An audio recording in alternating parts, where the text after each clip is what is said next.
início à nossa reunião de hoje. Nós vamos continuar a nossa leitura no capítulo das mentiras em que as mulheres acreditam sobre as emoções, né? A reunião passada foi muito boa. Vocês estão tão longe de mim. Que povo friorento, gente, traz casaco. Tô aqui, ó. Que distância. E aí hoje nós vamos falar sobre a mentira 33, que é não consigo controlar as minhas emoções, e a mentira 34, não posso controlar como reajo quando meus hormônios estão descontrolados. E não vamos conseguir terminar como eu queria, né? A mentira 35 sobre depressão. Não vai dar tempo. Então vamos orar antes de nós começarmos. Pai Santo, muito obrigada pela Tua palavra sendo aberta, pelo escrito dessa querida irmã em Cristo, que nos ajuda a entendermos e olharmos para nós mesmos e, através disso, nós olharmos a Tua santidade, descobrirmos como somos pecadores, como necessitamos da Tua graça. Pedimos que o Senhor nos ajude nessa manhã e ensine o nosso coração, ó Pai, nos ajude a pôr em prática as coisas que aprendermos aqui. Queremos aproveitar essa oportunidade para orar pela Nancy, pedir a Tua mão bondosa sobre ela e seu esposo, que estão passando por um momento tão difícil. Pedir que o Senhor conforte o coração deles e dê provisão, a Deus, para que ele fique curado, para que ele se livre dessa doença, Deus, mas acima de tudo, que o coração deles esteja firmado no Senhor. Te oramos também pelo pastor Everton, que está na UTI, pedimos a Tua graça sobre ele, te agradecemos pelos Teus cuidados, pedimos também pelo Oreb, que passou por essa pequena cirurgia, que o Senhor cuide dele, ajude-o na recuperação. Em tudo isso nós te somos gratos, porque a Tua mão está sempre guiando a nossa vida e essa é a nossa grande segurança nesse mundo. Em nome de Jesus. Amém. Bom, então vamos lá.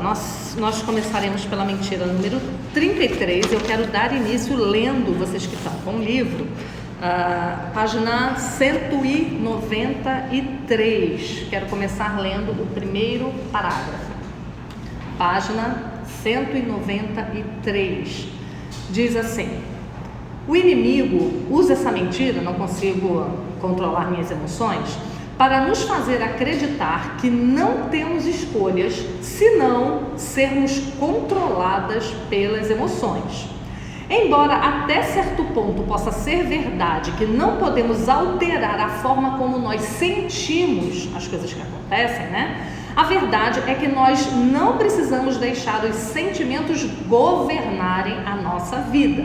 Então, eu acho que se a gente precisasse parar por aqui hoje, a gente já teria aprendido uma grande lição. Realmente, nós somos afetadas pelos nossos sentimentos e pelas nossas emoções, mas nós não temos a obrigação de reagirmos a isso de forma pecaminosa. Lembrem-se que nós fomos libertas da escravidão do pecado. Como libertas da escravidão do pecado, nós não agimos mais submissamente aos nossos desejos carnais, mas nós subjugamos a palavra de Deus, né? E essa história de você não precisar reagir da maneira como você sente, nós tratamos na reunião passada, né? Quando nós falamos sobre nós não termos que crer que se estamos sentindo é verdade, né? Nós aprendemos com a Nancy a dar ouvidos àquilo que nós estamos sentindo, mas a colocar esses sentimentos no lugar certo, né? A lançá-los,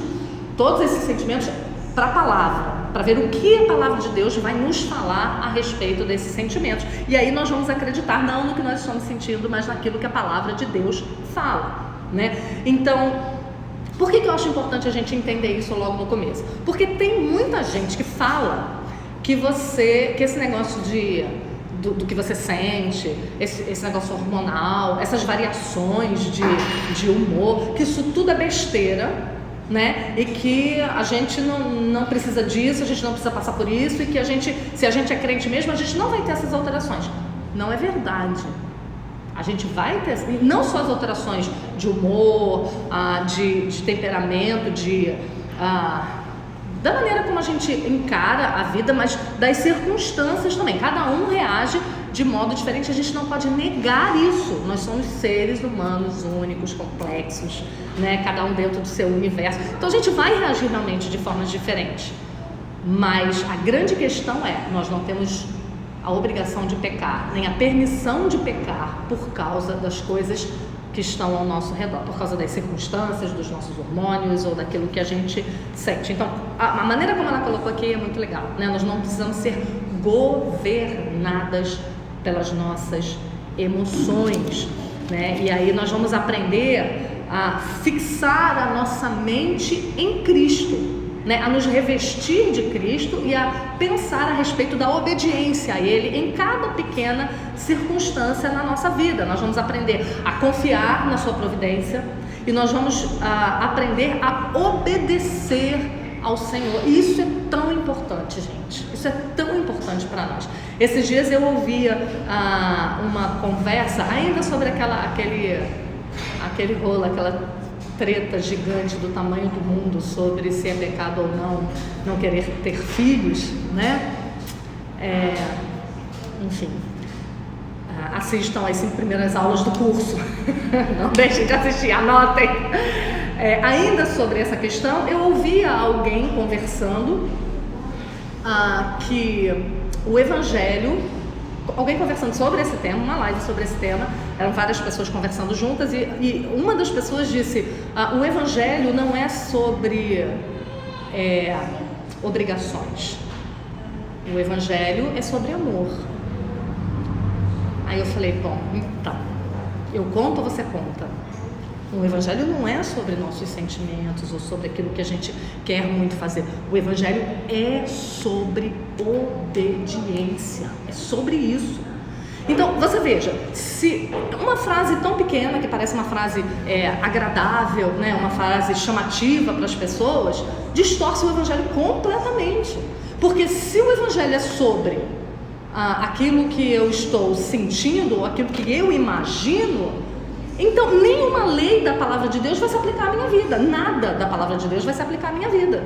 Todas as coisas vão ser voláteis, de acordo com aquilo que eu quero, que eu penso, que eu acho, né? Então não é só a questão de ter filhos, né? Não é só essa questão.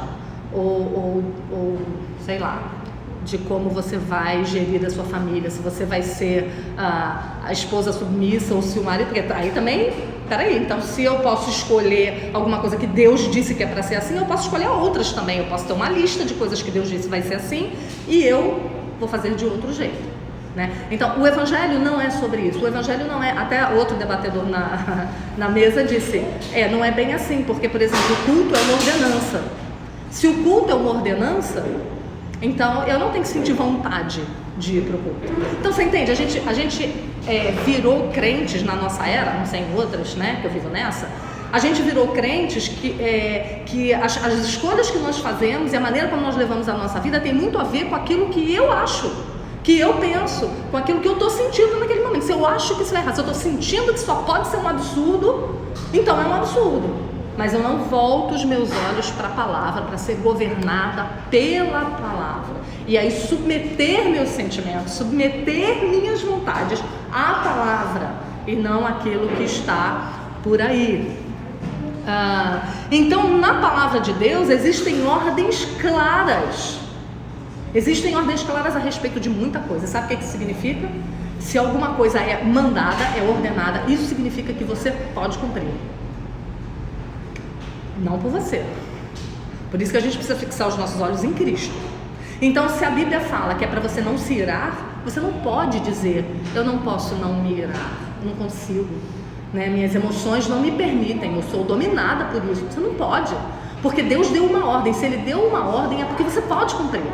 Sabe aquela história de você dizer assim, como assim amar inimigo? Isso é impossível, nunca vou conseguir perdoar tal pessoa. Isso é uma ordem. Se Deus dá uma ordem pra gente, Ele como um pai que é santo, que é cuidadoso, que é amoroso, que nos fez, Ele vai nos dar as condições totais para que a gente cumpra aquela ordem, tá? Então nunca se esqueçam disso. As emoções não podem nos dominar também, porque nós temos ordens, imperativos na palavra de Deus que dizem que nós devemos fazer algumas coisas, e aí só puxando um pouquinho de novo, porque o debate é bom. Crescei e multiplicai-vos é um imperativo, é uma ordem, repetido várias outras vezes, falando só desse. Não é uma coisa que Deus achou legal e jogou assim, ó, vai lá, se colar para tu, né? Se for bom para você, você obedece. Não, não é. Então nós precisamos aprender a viver desta forma. Aí ela continua assim no segundo parágrafo. Você pode ser incapaz de deixar de se sentir apreensiva sobre um exame médico que fará. Isso é totalmente normal. Você vai se sentir apreensiva sobre isso. Mas isso não significa que não pode parar de se preocupar e de se afligir quanto ao resultado. Tá vendo como é que é diferente? A gente não vai nem para um canto nem para o outro, nem para aquele canto que diz: você não pode se preocupar. Você vai fazer um exame para saber se você está com câncer? Fica tranquila, Deus sabe de tudo, seus dias estão escritos e determinados. Isso é uma verdade muitas vezes usada de forma leviana, porque a irmã está chorando, está apreensiva e você diz: besteira, menina, Deus é soberano. Não é assim. Por outro lado, você também não pode se desesperar. Qual é a medida disso aí? A medida é exatamente essa: você vai sentir o medo, porque ninguém quer ter um câncer. Se eu perguntar para vocês, né, aquela velha dúvida, né? Todo mundo quer ver Deus, quer ir para o céu, quer estar livre do pecado, quer morrer hoje? Aí, hoje não, né? Podia ser amanhã. Eu ainda tenho algumas coisas para fazer e tal, né? A gente é assim. Então ninguém quer ter uma notícia dessa. Não é simples, não é fácil você estar com seu marido internado numa UTI, não é fácil você estar com um filho à morte, não é. Mas isso não domina você. Essa é a diferença. Nós vamos nos sentir abaladas, nós vamos sentir frustração, vamos sentir medo, mas não vamos ser dominadas por esse sentimento.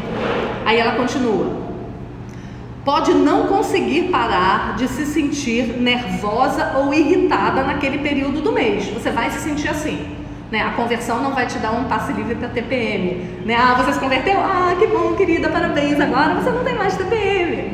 Não é assim. Você vai continuar se sentindo irritada, mas isso não significa que não consiga deixar de ser rude ou agir grosseiramente com quem interagir com você nesses dias. Pode ser incapaz de não se sentir vulnerável em um período solitário da sua vida, quando um homem casado se interessa por você. A gente vai se sentir vulnerável. Se a gente está vivendo um casamento ruim, se a gente é solteiro e deseja casar, e de repente um homem casado começa a te seduzir, você vai se sentir vulnerável. Mas o que você vai fazer com isso? O que você vai fazer com esse sentimento? Bom, se eu estou sentindo, logo é verdade que eu preciso agir de acordo com o meu sentimento? Não! Isso não significa que não possa evitar apaixonar-se por ele. Isso eu gosto da Nancy. Ela fala uma frasezinha assim, como se não quisesse nada, né? Dá 3 palestras inteiras, né? Apaixonar-se, segundo o mundo, amar, segundo o mundo, é inevitável. Você vai ter que seguir aquilo que você está sentindo, né? Quantas músicas falam sobre isso, né? O amor é furacão, vem como uma chuva de verão, ele te arrasta, é um vulcão de lavas, de chamas, né? É impossível resistir, e isso é mentira, isso não é verdade. Nós somos donas da nossa razão, da nossa emoção, e a gente vai ser responsabilizado por isso, porque se não fosse, se a gente não precisasse ser responsabilizado por isso, a gente não tinha ordens para amar, a gente não tinha ordens para perdoar, porque se a gente não consegue dominar a emoção, como é que eu vou perdoar uma pessoa que me traiu? Não tem como. Eu sou dominada pela minha emoção, a minha emoção me diz o quê? Voa no gogó. A minha emoção não me diz receba, abrace, né? Restabeleça pontes, não diz, né? Então a gente precisa governar as nossas emoções. Então, apaixonar-se, é porque a gente acha que é assim, né? Se apaixonar ou amar alguém é como pode pirlim-pim-pim, né? Cai sobre você. E aí, lembra do Cupido? Essa é a ideia. O Cupido flecha. Se o Cupido flecha e você é acertado, acabou, não tem mais o que fazer. Você tem apenas que seguir. Então, aí vem histórias absurdas de mulheres que se juntam com homens que as maltratam, né? Com homens que as traem, né? E ela diz, eu tô vendo que é ruim pra mim.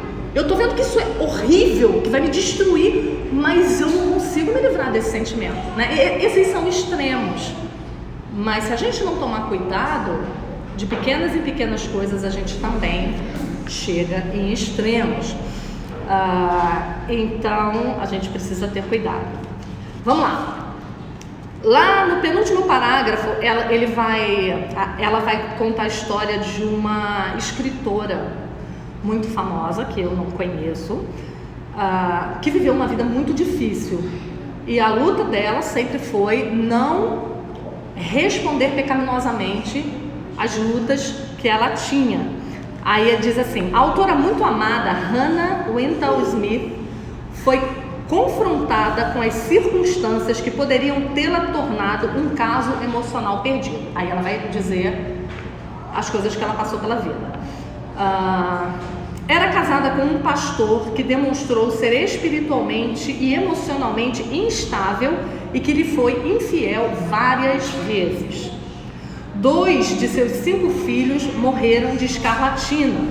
Uma filha abandonou o marido e fugiu com um artista. Outra se casou com um ateu declarado.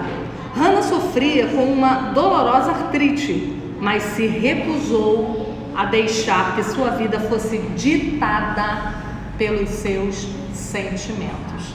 Ela entendeu que a vida dela não poderia ser controlada por aquilo que ela sentia.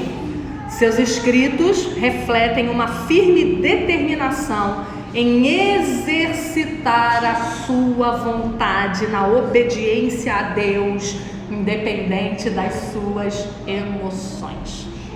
Exercitar a obediência a Deus, independente das suas emoções, né? Então aí ela cita um texto dela que diz assim: temos de escolher, sem qualquer relação com o estado de nossas emoções, que atitude nossa vontade tomará com respeito a Deus. Devemos reconhecer que nossas emoções são apenas servas da nossa vontade. Olha que frase! Nossas emoções são servas da nossa vontade. E aí a gente vai voltar a falar de tantas coisas que a Bíblia nos manda fazer, né? Ser submissa. Quem aí tem vontade o tempo todo de ser submissa, levanta a mão. Quem tem vontade na maioria das vezes? Ninguém levantou aqui. Quem tem vontade de ser submissa em 50% das vezes? A gente tem... 50 vai, pra gente parecer crente, né? 50. Não é sempre que a gente tem vontade de ser submissa. Então, se para obedecer aquilo que a Bíblia fala, aquilo que Deus fala, eu preciso ter vontade, eu preciso ter desejo, eu tô perdida. Eu não vou viver uma vida de obediência. E não se enganem, o resumo da vida cristã é obediência. Aquele que tem os meus mandamentos e os guarda, esse é o que me ama. Quem me ama não é quem diz que me ama, não é quem fala que me ama. Quem me ama, diz Jesus, é aquele que guarda, que faz aquilo que eu mando. E aí a autora continua: nossa vontade pode controlar nossos sentimentos somente se estivermos firmemente decididas a fazer isso. Muitas vezes, quando meus sentimentos se declaram contrários aos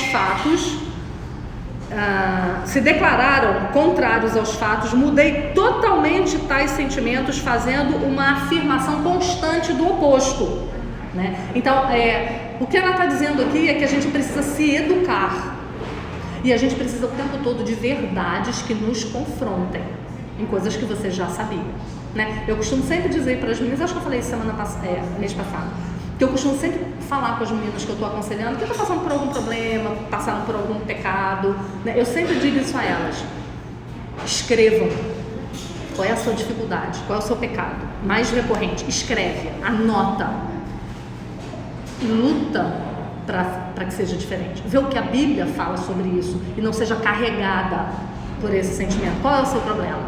O seu problema é a fofoca? O seu problema é a maledicência? O seu problema é a falta de paciência com alguma irmã da igreja? O seu problema é a falta de paciência com seus filhos? Né? A falta de submissão com seu marido? Qual é a tua luta? O que os teus sentimentos se embolam dentro de você na hora que você tem que fazer? Para cada uma é uma questão diferente. Escreve sobre isso. Veja quais são os mandamentos que a Bíblia tem, porque a Bíblia fala sobre tudo. A Bíblia tem princípios para tudo, para absolutamente tudo. E combata o seu sentimento com a verdade. Diz para você mesmo: eu não preciso ser levada por esse sentimento. Eu preciso obedecer ao meu Deus. E olha que quem está falando isso aqui foi essa senhora que eu contei, que teve uma vida tão difícil, uma vida tão dura. Ela lutou, ela sabia o que era lutar contra os seus próprios sentimentos. E aí lá na página 194 ela continua: emoções agitadas como um barco arremessado para todos os lados, que pouco a pouco se submete à tração constante da âncora. Eu amei essa ilustração. Quando se encontram acorrentadas ao tremendo poder de Deus pela escolha voluntária, cedo ou tarde devem se submeter a Ele. Olha que coisa linda. Então ela nos compara a um barquinho que é jogado o tempo todo para lá e para cá. Essas são as nossas emoções, essas são as circunstâncias. Mas nós temos uma âncora e jogamos essa âncora e nos firmamos nessa âncora para que nós não sejamos arremessados para lá e para cá. E aí nós vamos ver que a Bíblia está cheia de verdades objetivas que nós precisamos obedecer e que os nossos sentimentos muitas vezes podem nos enganar. Ele diz assim, lá na 194: a palavra de Deus promete: eu estou convosco todos os dias. Portanto, não temos que ser dominadas pela solidão. Então, se eu estou solitária porque meu marido me abandonou, porque eu ainda não me casei, porque meus filhos morreram, por sei lá quais circunstâncias difíceis da vida, eu não preciso acreditar que eu estou sozinha, porque eu não estou. Por mais que eu me sinta sozinha, Cristo fala o contrário: estou convosco todos os dias. Essa é a verdade. A palavra de Deus promete: o meu Deus suprirá todas as vossas necessidades. Filipenses 4,19. Portanto, não temos que ficar acordadas à noite preocupadas sobre como a hipoteca vai ser paga. Eu vou me preocupar na medida correta. Eu vou fazer provisão para isso. Eu não vou ser irresponsável financeiramente se eu tenho contas a pagar. Eu vou trabalhar o dobro, né? Eu vou economizar o dobro. Meu marido vai arrumar outro emprego. A gente vai fazer tudo que a gente pode, tudo que está nas nossas mãos, mas a gente não vai se render à ansiedade, porque o Senhor vai prover todas as nossas necessidades. Se agarrar a essa verdade. A palavra de Deus promete: pois as montanhas se retirarão e os montes serão removidos, mas o meu amor não se afastará de ti. Isaías 54:10. Portanto, não devemos viver com medo de um futuro incerto. Então você aí que tem medo que seu marido perca o emprego, né? Que seu marido não tenha um emprego seguro, né? O que é um emprego seguro, né? O que é um emprego seguro, né? Para você que seu marido tem um chamado para ser pastor, um chamado missionário, você está aí arrancando os seus cabelos, né, pensando: mas a gente vai viver de quê? Né? Então, coloque o seu coração na palavra. A palavra de Deus diz: não tenha medo, João 14:27. Isso significa que não temos que ceder ao medo independentemente das circunstâncias. A palavra diz: não andeis ansiosos por coisa alguma. Isso significa que mesmo em meio a circunstâncias estressantes, não temos que ficar ansiosas. A palavra de Deus diz: sede gratos por todas as coisas. Isso significa que podemos escolher ser gratas, mesmo quando tudo ao nosso redor parece estar desmoronando. É fácil isso, gente? Não é? Pensa no teu ano de 2020. Amada, o que foi o ano de 2020? né? Se você for enumerar os acontecimentos, as incertezas, os medos desse ano, você vai perceber o quanto Deus nos testou e nos provou para ver o que estava no nosso coração. Então, por mais que as circunstâncias sejam adversas, sejam incertas, por mais que a gente esteja dominada pelo medo, a gente precisa lembrar de ser grato ao Senhor, porque a Bíblia ordena, porque a Bíblia manda que sejamos gratos. Aí ela vai piorando as coisas, né? A palavra de Deus diz: amai os vossos inimigos. Isso significa que pelo poder do Espírito Santo podemos optar por amar qualquer pessoa, não importa o quanto ela tenha nos prejudicado. Então, é ordem. E aí, se a gente for dizer isso nesse mundo de mimimi, né? É pecado não amar o seu inimigo. Não diga que é pecado, juiz, tu é juiz dos outros. Porque aprendam isso, gente. Quando a Bíblia diz para você fazer alguma coisa, não fazer essa coisa é pecado. Vamos lá falar com a titia. Vocês deviam ter aprendido isso aos 5 anos de idade, aos 3, aos 2, ok? Não é porque não está escrito literalmente alguma coisa que você tem que fazer, que quando está escrito uma coisa que você não deve deixar de fazer, o contrário, estou enrolada, mas vocês entenderam o que eu estou querendo dizer, né? A Bíblia fala: amai os vossos inimigos. Aí você vai racionalizar, né? Não, mas aqui ele está falando que assim, o melhor é amar, né? Mas assim, amar o inimigo, tu sabe, né? Isso aí, cara, é igual a mulher de Provérbios 31. É igual aos frutos do Espírito. Isso aí é a meta. Mas a gente só não vai atingir a meta quando não vai dobrar a meta, né? Isso aí é a meta. É pra gente ser assim. Mas, cara, tu sabe como é que a gente... Não é assim. Não é assim. Quando você vai lá para as bem-aventuranças, olha, pregou isso um dia desse aqui, né? Bem-aventurados os mansos, né? Os humildes, bem-aventurados os que choram. Eu já vi pastor pregar. Então, ali é uma lista para você escolher. Eu sou humilde. Eu sou isso. Eu sou aquilo, né? Então, cada um sendo uma coisa, a lista está completa, né? Não é isso, gente. Essas são exigências da palavra de Deus para nós. Então, quando a palavra de Deus diz que você tem que amar os seus inimigos, se você não ama os seus inimigos, você está pecando contra Deus e contra os seus inimigos. Não importa muito o que a gente sente, é uma ordem. Desculpa desapontar vocês, mas é. A palavra de Deus diz: se tendes alguma coisa contra alguém, perdoai. Marcos 11, 25. Isso significa que não há ninguém que não possamos escolher perdoar, não importa quão profundamente tenhamos sido feridas, né? E tem outras coisas aí nessa lista, né? A ordem para, como eu já falei, ser submissa e respeitar o marido, né? Tem outras coisas aí: longe de vós toda a ira, toda a amargura, se abster da prostituição, que mais? Falar a verdade para com o nosso próximo. São ordens. É a lei de Deus, isso é a lei de Deus, e é isso que Deus requer e espera de nós. Para a nossa salvação? Não, gente. Não é para a nossa salvação. É por causa da salvação que nós já obtivemos em Cristo Jesus. Agora que somos salvos, agora que somos novas criaturas, então agora nós vamos andar desta maneira, nós vamos andar em obediência à palavra de Deus. Mentira 34. Não posso controlar como reajo quando meus hormônios estão descontrolados. É compreensível agir como uma megera em determinados momentos. Isso não é uma verdade, né, gente? Vamos lá, página 195, eu vou ler o primeiro trechinho. Se aceitarmos a mentira de que não podemos controlar nossas emoções, também acreditaremos que não podemos controlar as nossas ações. Pronto, é o pacote fechado. Se eu acredito que as emoções não são controladas, então o fruto dessas emoções, que são as nossas ações, também não podem ser controladas. E aí a gente está perdido, porque o que vai nos guiar é o nosso coração pecaminoso. Aí a gente está frito.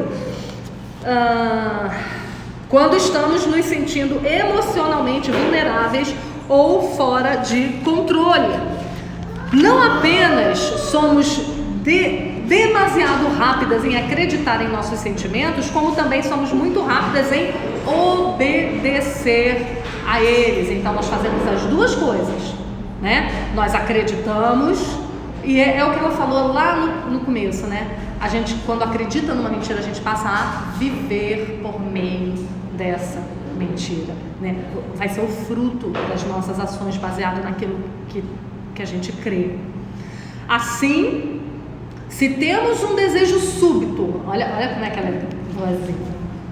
Se temos um desejo súbito por um grande pote de sorvete de chocolate às 10 horas da noite, nós vamos até o congelador e pegamos. Eu sinto, eu desejo, eu quero.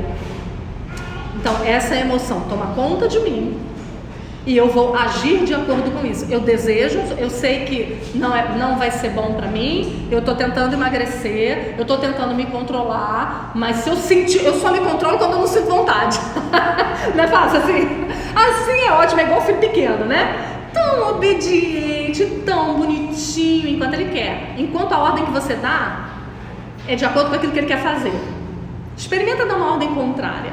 É por isso que tem tanta ideia doida por aí hoje, né? De não confrontar, de não bater pé que a criança deva fazer aquilo, né? Você enrola a criança, porque se despertar o pequeno reizinho que tem dentro dele, a gente está frito, né? Então é melhor não, né? Então você dá ordem para sua criança: vamos desligar a TV e vamos dormir. Aí ele já responde chorando: mas o meu desenho não acabou. Tá bom, filhinho, mamãe vai deixar só mais 15 minutinhos, tá bom? Aí ele diz: tá bom. Aí você deixa mais 15, o que ele quer depois? Mais 15. Ele nunca está satisfeito. Criança é maravilhoso, porque mostra pra gente quem nós somos mesmo, né? Os filhos fazem isso com a gente, né? Eles nos confrontam é um espelho daquilo que a gente realmente é, né? Ele nunca vai estar satisfeito. E o que a gente faz muitas vezes? A gente não ensina as nossas crianças, eu tenho falado muito disso aqui, a gente não ensina as nossas crianças a se dobrarem à autoridade ao invés de aos seus sentimentos. E quando eles são pequenos, são coisas bobas. É a hora de dormir, é a blusa que eu queria que ele vestisse, mas ele não quer, eu deixo para não criar problema, né? A gente foge, isso é um lema no nosso meio hoje, até dos cristãos. A gente foge de situações que a gente precisa confrontar nas nossas crianças, para a gente não ter problema. A gente foge disso, mas a gente quase que devia ir atrás dessas circunstâncias. Quando a gente identifica um pecado específico na criança, a gente quase deveria fazer com que elas fossem expostas mais a situações que ela não gosta, para que ela seja treinada, porque, vamos lá, essa vai ser a nossa vida, né? A vida inteira nós vamos passar por isso. E aí, com coisas pequenas e depois com coisas grandes. Ela vai dar uma lista aqui, né? Então, se sentimos um súbito desejo pelo sorvete, nós vamos lá e pegamos. Se sentimos vontade de ficar acordadas e assistir um filme até tarde da noite, é o que fazemos. Então nós somos dominadas pelo desejo de ficar à vontade. Gente, se essa não é você, essa sou eu. Sorte sua. Mas essa aqui sou eu. Que delícia é você não ter compromisso com nada. Não é uma delícia isso? Pense em férias. Por que a gente fala tanto que férias deviam ser eternas? A gente precisa pensar. Por que a gente fala algumas coisas? Por que a gente fala tanto que segunda-feira é horrível? Que todo dia devia ser sábado? Porque a gente gosta de ter um dia pra gente, que a gente não tenha compromisso com nada nem com ninguém, que a gente não seja ditada por horários, que a gente não tenha que fazer faxina, que a gente não tenha que lidar com as crianças, que a gente possa ficar só na beira da piscina.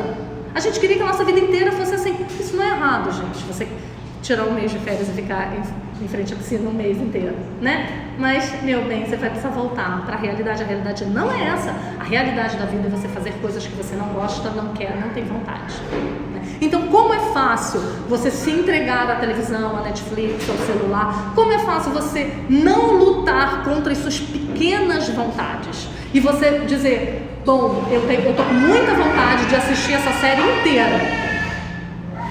Quer ver eu me preocupar? Quando eu ouço gente que diz assim: cara, maratonei essa série. O que isso significa? O que é maratonar uma série? Maratonar uma série, tem um monte de gente rindo aqui.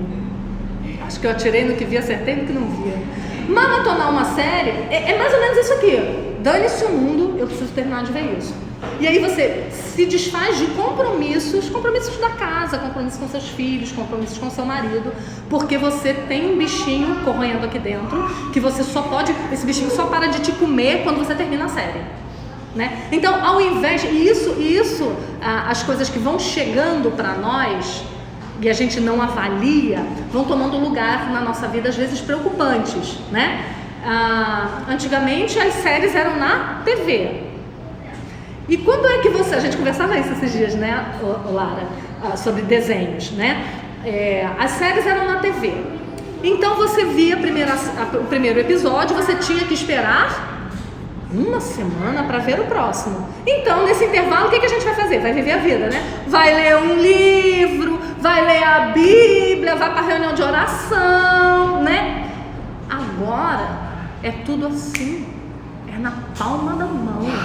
Você tem 15 episódios disponíveis no teu celular. Você não precisa levantar da cama de tarde. Você pode passar a tarde inteira terminando uma série.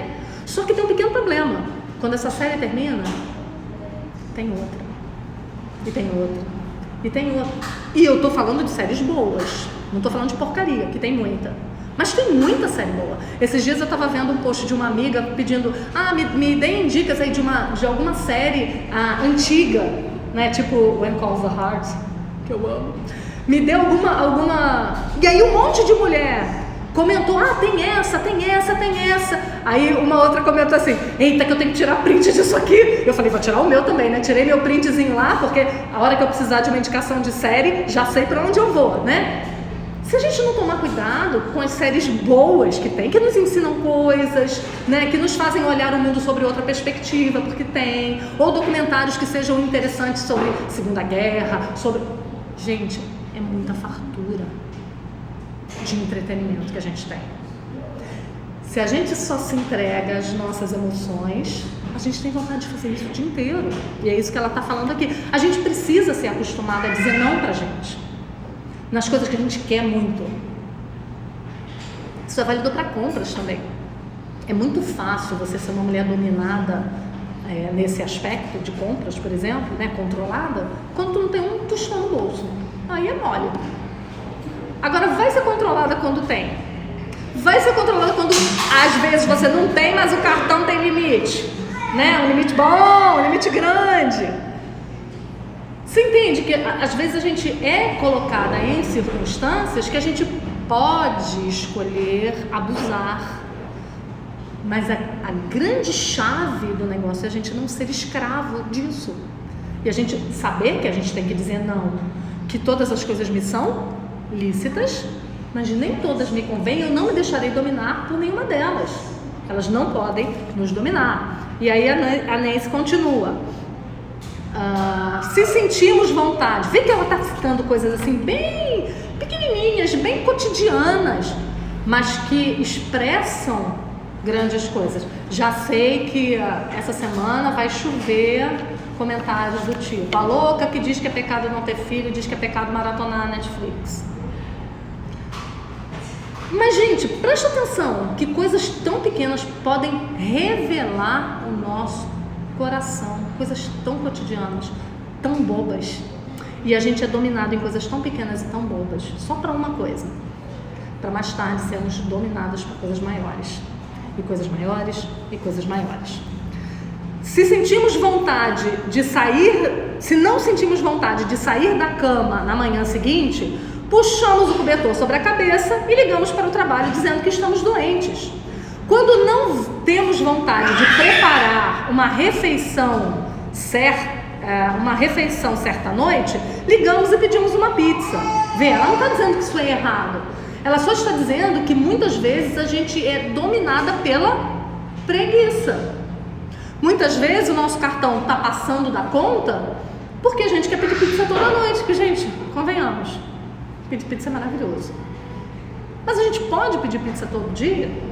né? Nem para a nossa saúde, nem para a saúde financeira da nossa família. Né? A gente tem que dizer não. Não é porque, eu vou falar para vocês que estão ouvindo a gravação ou no Instagram, essa igreja aqui é um problema. Porque essa igreja aqui pensa num povo que gosta de comer, e pensa num povo que gosta de estar junto, e pensa num povo que gosta de comemorar, né? A gente não vai poder ir em todos, porque aqui tem aniversário todo mês, 1, 2, 3, 4, né? Aí o aniversariante bota lá no grupo: gente, hoje nós vamos pro Mama Jama, hoje nós vamos pro, sei lá, fazer propaganda de graça aqui não, vamos comer não sei aonde. A gente quer ir em todos, óbvio. Mas a gente pode ir em todos? A gente não pode. Pastor que se arrume. Porque pastor tem que ir. Gosto pouco. Pastor tem que ir. Mas vocês entendem? Não são coisas erradas em si, mas são coisas que, se a gente não tomar cuidado, a gente vai ficar endividado. A gente vai ficar endividado. Cansei. Quando eu tinha filhos pequenos, cansei de fazer isso. Muito filho, muita conta para pagar, pouco dinheiro, e o Areb que tinha que pagar de todos. Cansei de quando terminava alguma programação, todo mundo dizia: bora para tal restaurante, e eu dizia: bora! Corri em casa, dava janta para todo mundo, que eu morava do lado da igreja, dava janta para todo mundo, jantava e ia, porque eu não podia. Mas você imagina se eu sou dominada pelo sentimento de que eu preciso acompanhar o ritmo da minha igreja, e eu preciso, se está todo mundo pagando por isso, não interessa a minha condição financeira, eu também vou pagar. Se eu fosse dominada por essa vontade, onde é que a gente ia parar? Né? Então, até nessas coisas que são boas, ilícitas e recomendáveis, a gente precisa ter medida, a gente precisa cuidar. E ela continua: quando não sentimos vontade de limpar a casa, deixamos as coisas rolarem até que a bagunça fique tão grande a ponto de ficarmos realmente deprimidas. Eu não sei quantos de vocês já viram aqueles programas americanos do povo que chega para fazer reforma na casa. Ai, a minha casa não cabe nada, minha casa é muito pequena. Aí quando vai filmando a casa, eu olho para a Júlia e falo: Júlia, uma arrumaçãozinha aí já resolveu o problema, né? A casa não é pequena, ela é que é desorganizada, né?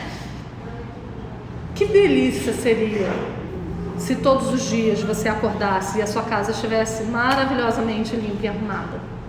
Se você tivesse dinheiro para ter uma secretária que fizesse tudo isso para você, ia ser bom? Maravilhoso. Alguém aqui tem? Levanta a mão. Ninguém. Tem? Que faz tudo? Não faz tudo. A gente tem uma pessoa que vai ali um dia e faz uma faxina quando muito, né? Alguém que vai ali e cozinha quando muito. A gente não tem alguém. E a gente também não tem o tal do pó do pirlim-pim-pim, né? Que você faça assim, e o homem acha que é assim, né? O homem é um barato, né? A gente fica 50 mil horas faxinando a cozinha, ele chega e não vê nada. Mas você estava esse tempo todo aqui na cozinha? O que você estava fazendo?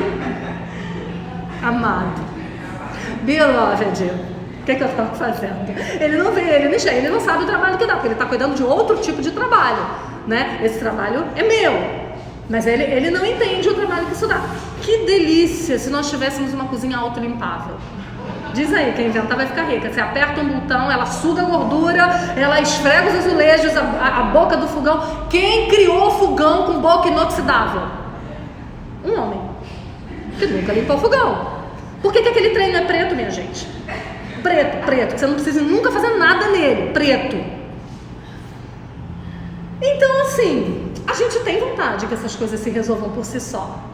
E aí a gente lembra, eu conversando esses dias com alguém, estava me lembrando sobre a lei da termodinâmica.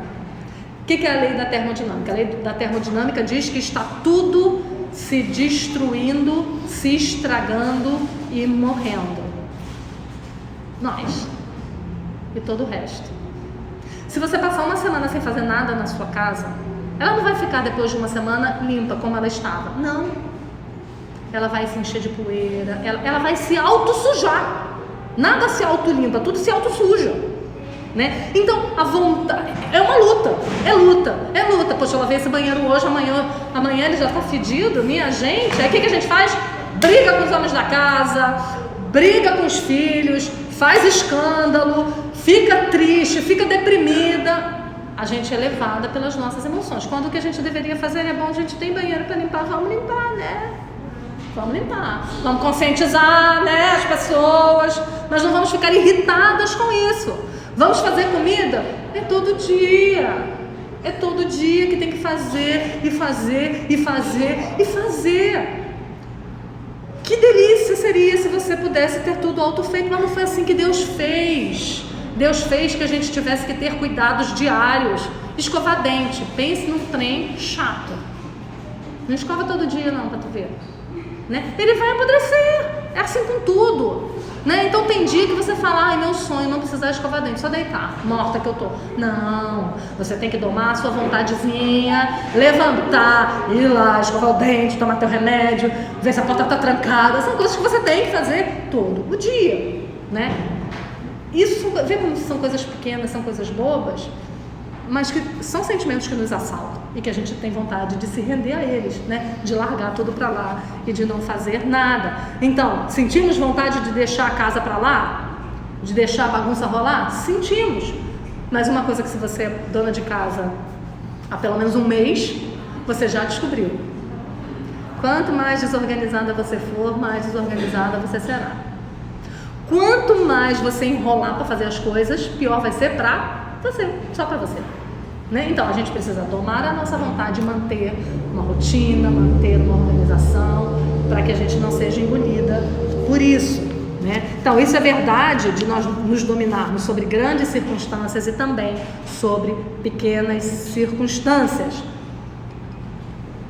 E ela continua. Nas últimas décadas produziu-se muita pesquisa, muitos livros e muitas discussões sobre as estações da vida da mulher. Em parte, esse enfoque aumentou nossa compreensão a respeito de como fomos formadas, como diz o Salmo 139, de modo absolutamente maravilhoso, né? Admirável.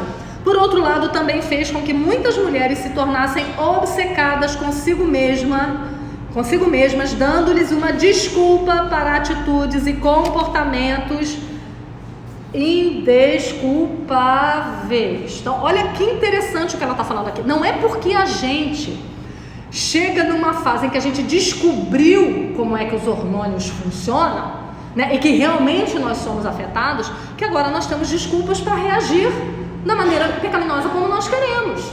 Então, tem muito estudo sobre isso? Tem. É bom que tenha? Quando eles não são manipulados, né, da maneira como se quer, é bom que se tenha, que aí você vai entender por que eu estou agindo assim. É igual criança. Esses dias eu estava conversando com uma das minhas noras, falando assim, porque a conversa era o pico do crescimento, não sei das quantas, o não sei o que, do sono de não sei das quantas, daí a janela, aí eu falei, gente, no meu tempo tinha nada disso. Tinha nada disso. Era assim, menino, tá com vontade de dormir? Dorme. Não tá com vontade? Dorme também. Vai dormir. E tá chorando pra dormir? Vai chorar até dormir. Bota a chupeta a hora que eu quero, tira a chupeta a hora que eu quero. Hoje não, hoje tem estudo pra tudo. Tô dizendo que isso é ruim, não me crucifiquem. Tô dizendo que isso é ruim, nem que isso é errado. A gente só tem que tomar cuidado, para que essas coisas não justifiquem atitudes pecaminosas também nos nossos filhos. Né? Ele tá tão pirracento hoje. É o salto do crescimento dos 2 anos e 5 meses para os 2 anos e 5 meses e meio. Não, agora ele tá assim porque a janela do não sei da quanta tá não sei. Não, ele tá assim porque é pecador mesmo. Tá bom, se você entende que ele tá tendo, agora tem os terrible 2, né? Os terríveis 2 anos. Então já se descobriu que essa é uma fase que toda criança passa de rebeldia, já descobriu, ótimo, maravilhoso. Eu achava que era só os meus, que com 2 viravam o demônio da Tasmania, eu achava que era só os meus. Mas não, agora eu descobri que são todos, que é uma coisa fisiológica, mas aí também vem as baboseiras juntos. Eles não estão como é que chama, gente? Me ajuda aí. Não é neurocompatível tratar essa criança sob disciplina, porque ele não está maduro o suficiente para entender uma ordem, nem vai estar nunca se você não ensinar, querida. Né? Então a gente pegou essas descobertas científicas não para se apoderar delas de uma forma boa, né? Tô entendendo, tá acontecendo isso com ele agora nos 2 anos, Tá aí a fase que eu vou pegar pesado. É legal, então é essa janelinha aí, é nessa janelinha que eu vou entrar como mãe, né? Não, a gente pega e fala, terríveis 2 anos, vai passar, se acalma que passa. Aí se acalma que passa e vem a idade da mentira, se acalma que passa e vem a idade de fazer maldade com os outros, aí se acalma que passa que vem a adolescência, né? Não é assim, não é assim. Então, às vezes, esse excesso de estudos, né? Tipo, a criança é respondona, mas é o temperamento dela. Nesse temperamento, quer ver uma coisa que me consome esse temperamento? Me consome, de verdade. Mas o temperamento dela eu não posso. Não, pode, querida, pode. Você quer descobrir qual é o temperamento? E já começa de baboseira por aí. 4 temperamentos. Meu amigo, 4. 4? Eu gostei da Gaba. Minha filha já identifiquei uns 25 em mim. Tipo isso, né? A gente não é tão simples assim. A gente não pode ser categorizado tão piquititico desse jeito, não. Cada ser humano é um universo inteiro, né? E tá bom, você quer identificar dentro de um temperamento? Legal, faz igual você faz com o signo. Eu sou de Sagitário, né? Isso serve de quê? De nada. Nada. Esquece. Serve de nada, baboseira. Então você quer identificar também, meu filho é sanguíneo com ascendência em colérico. Isso serve de quê? De nada, querida, parabéns. Pegue o seu filho, vá ler provérbios e vai instruir e corrigir o seu filho, seja ele o temperamento que ele for. Não estou dizendo com isso, agora eu tenho que ficar tudo dando explicação, tá, gente? Não estou dizendo com isso que cada filho não tem que ser tratado de modo diferente, porque eles são diferentes.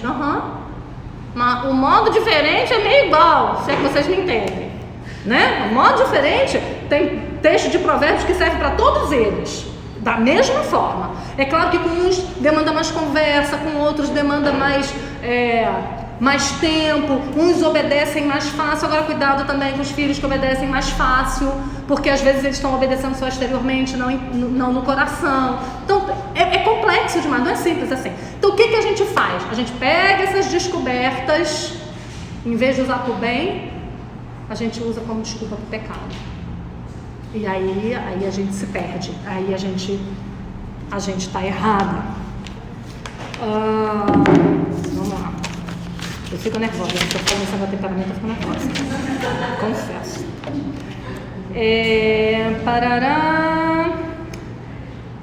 Vamos lá. Certas mulheres que conheço, ainda na página 196, nós já estamos caminhando para o final, tá?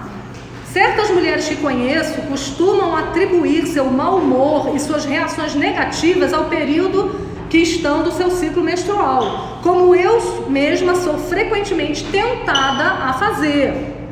Esse modo de pensar quase custou a Mary seu casamento. Tenho 52 anos e posso ver como essa mentira me enganou completamente meu coração. Meu marido tentou me confrontar e me ajudar com a verdade, mas estava tão enganada e apoiada pelos defensores da TPM que não havia meios de ouvir. Tive que enfrentar a possibilidade de meu marido me deixar antes que meus olhos se abrissem, né? Então ela usava como desculpa coisas que realmente estavam acontecendo com ela. Realmente, a gente não pode fechar os olhos para isso, tá? Para algumas mulheres, uma gravidez difícil explica, leia-se justifica, mudanças de humor e comportamento inconstante. Conheci outra... Vê que a gente é muito indulgente com a gente, né? Tipo assim, ninguém fala comigo, eu tô grávida. Ninguém fala comigo, eu tô de TPM. Ninguém toca em mim, eu tô, sei lá, eu perdi não sei o que lá, né? Então a gente, o tempo todo a gente se protege, se auto-justifica para poder pecar. Com certeza o que acontece em nosso corpo nos afeta emocionalmente, mentalmente e até mesmo espiritualmente. Não podemos isolar as várias dimensões que somos. Elas são indissociáveis, nós somos uma unidade. Mas caímos na armadilha do inimigo quando justificamos atitudes e reações carnais e pecaminosas com base em nossa condição física e alterações hormonais. Minha lembrança do tempo que eu tinha 12 anos é que chorei um ano inteiro sem nenhuma razão aparente. 12 anos. 12 anos, eu também chorei um ano inteiro. Eu botava só, era rádio, né? Eu botava rádio assim na beira da janela e chorava. Por que você está chorando? Sei não, porque a música é linda, eu estava chorando, só chorava. Misericórdia, que idade. Ao olhar para trás, entendo melhor agora que na época algumas mudanças estavam ocorrendo em meu corpo enquanto eu me tornava mulher. Normal, viu? Normal, tu tá sentindo aí, tu tá sentindo, normal, todo mundo sente. É isso mesmo, Deus nos fez assim. Mas também entendo melhor agora do que na época que o que ocorria com o meu corpo não era desculpa para o meu mau humor e para as reclamações que fizeram parte do meu comportamento naquele ano, né? Então aí é quando a gente, pais, também mais uma vez desculpamos nossos filhos, porque é adolescência, né? Tá entrando, tá pré-adolescente, não tá tão respondendo, tá pré-adolescente, tá tão impaciente, pecado, vamos tratar o pecado dele. E agora ela vai falar uma coisa que eu achei muito interessante, que a gente deve prestar atenção. Lembro-me de uma ocasião, anos atrás, que eu estava física e emocionalmente esgotada por causa de uma agenda intensa de palestras. Minha atitude e minha língua estavam descontroladas. Estava sendo negativa e uma pessoa difícil de conviver. Inconscientemente estava me justificando em função de como eu me sentia. Uma amiga que estava dentro do raio de ação do meu espírito rabugento olhou para mim e simplesmente disse: não deixe o cansaço ser uma desculpa para a carnalidade. A gente vai voltar, tá? Tô só lendo, a gente volta. Confesso que no momento não apreciei muito a repreensão, mas era exatamente isso que eu precisava ouvir. Uma lembrança dolorosa, mas necessária da verdade. Lição número 1 desse pequeno parágrafo. Se você está percebendo isso num irmão em Cristo, confronte. Dentro da igreja, nós somos um corpo para isso. Um ajudar ao outro. Uma irmã ajudar a outra. Ela não estava vendo. Às vezes a gente não está percebendo. Então precisa que alguém chegue e fale: baixa a bola, menos, né? Desafia essa língua, né? Precisa de alguém que faça isso. Segunda lição: cuidado quando você faz coisa demais e isso está tomando todas as suas energias e você está cansada demais e por isso você está mais suscetível a tratar os outros mal, principalmente aquelas pessoas que são da sua família. Cuidado. Enxugue a sua agenda. E aí você fala para mim: eu não tenho agenda, né? Eu sou só dona de casa, eu fico em casa o tempo todo. Querida, cuidado com o teu tempo de Instagram, com o teu tempo com Netflix, cuidado com o tempo que você gasta fazendo faxina às vezes, porque às vezes a gente é perfeccionista, né? Qualquer coisa. Ou às vezes você trabalha em casa, né? E você está tranquila. Não, eu trabalho em casa, meus filhos estão aqui comigo, tá tudo bem. E você assume responsabilidades demais. Lembra que a tua primeira responsabilidade é com o teu marido. Então, se você não está tendo tempo para ele, e se você não está tendo disposição feliz e alegre, satisfeita para ele, você está errado. É pecado, tá? Segundo, seus filhos, sua prioridade. Então, se você está sendo grossa com eles, se você está sendo dura demais com eles, porque você está com os nervos à flor da pele, porque você tem 30 mil coisas para fazer, quem está errado não são seus filhos. Quem está errado são as 30 mil coisas que você tem para fazer. E a tua casa. Essas 3, segundo lá Tito 2, de 3 a 5, são as tuas 3 responsabilidades primárias. Tudo que vem depois disso, você tem que se adequar. Eu não sei qual é a sua realidade, qual é a sua vida, o que você faz na sua vida. Mas qualquer coisa que venha depois disso, você precisa adequar. Tá? Então, não podemos usar como desculpa o estarmos cansadas demais. Precisamos mitigar e tirar da nossa agenda aquilo que está nos cansando demais. Sabe aquele exercício que a gente precisa aprender de dizer não? Às vezes eu acho que quem é só dona de casa tem mais dificuldade com isso do que alguém que tem que ser dona de casa e lidar com no trabalho, por exemplo. Porque a gente, que é só dona de casa, a gente fica assim, eu tô por conta, né? Eu sou só dona de casa mesmo. E se a gente não tomar cuidado, a gente vai dizendo sim para tudo. Para as amigas, para todos os compromissos da igreja, para todos os compromissos com a família. A gente vai dizer sim para todas as lives do mundo, a gente vai assistir todas, a gente vai querer os seriados, a gente perde controle. E às vezes a gente precisa de ajuda para se organizar e para aprender a dizer não posso passar a tarde no shopping com as minhas cunhadas hoje eu não posso. Eu poderia, mas isso vai me custar um excesso de cansaço, que quando meu marido chegar à noite eu vou estar de cara virada para ele. Então eu preciso organizar a minha agenda, seja qual for a sua agenda, seja o que você faça na sua vida. Preciso organizar para que você esteja descansada também, né? Então, às vezes a gente tenta a Deus nesse aspecto, porque a gente sabe que a gente tem um limite. A gente sabe que o nosso corpo ele só responde até aquele limite, e às vezes a gente ultrapassa esse limite e quer que Deus nos ajude a não pecar, sendo grossa, tratando mal. Ora bola, se você já sabe que você tem que dormir tantas horas por noite, e que se você não dormir tantas horas por noite, se você pecar, a culpa é tua, tá? Não é de mais ninguém não. Mas se você pode cuidar do seu corpo para que você não esteja extremamente cansada, é pecado você não fazer isso. É pecado você se expor desnecessariamente à tentação de estar estressada e cansada demais. Então diga não. A gente vai dormir tantas horas, isso está fazendo mal para mim, eu vou aumentar o número de horas, e para isso eu vou ter que dizer não para algumas coisas. E ela vai terminar dizendo assim: tal como acontece com outros aspectos da natureza, Deus criou o nosso corpo para funcionar em estações e ciclos. Sem dúvida, cada época da vida tem seus desafios, e uma das consequências da queda foi que a criação dos filhos seria acompanhada de tristeza e dor. O parto não é o único momento em que as consequências são sentidas. Por exemplo, as dificuldades associadas ao ciclo menstrual que algumas mulheres experimentam são um lembrete prático da nossa condição decaída.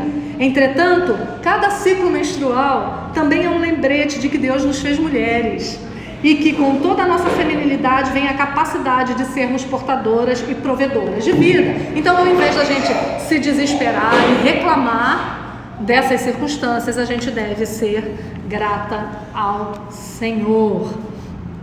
E lá na página 198 ela diz: é concebível que esse Criador sábio e amoroso pudesse não ter conhecimento dos nossos níveis hormonais em qualquer fase da maturidade, ou pudesse falhar em nos prover para cada época da vida? Então, se Deus nos fez assim, com essa oscilação de hormônios e fases diferentes, Ele não falhou quando Ele fez isso. Ele não estava desavisado e de repente Ele disse: eita, esqueci de cuidar dessa parte do corpo das mulheres. Não, Ele fez assim, né? Ele quis que fosse assim. Deve ser para nos ensinar, deve ser para mostrar a sua grandeza e nos humilhar, para nós sabermos o quanto nós dependemos dele até nas questões hormonais. Muito antes de alguém ter escrito um livro sobre menopausa e estrogênio, Francis de Sales escreveu sábios conselhos para as mulheres de todas as gerações. Não olhe com medo para as mudanças e as oportunidades dessa vida. Em vez disso, olhe para elas com a esperança plena de que, à medida que surgirem, Deus, a quem você pertence, a ajudará a enfrentá-las. Ele a sustentou até agora e você permaneceu, mas se apegue à sua mão querida e Ele a conduzirá em segurança por todas as coisas. E quando você não conseguir se manter de pé, Ele a levará em seus braços. O mesmo Pai Eterno que cuida de você hoje, cuidará de você amanhã e todos os dias.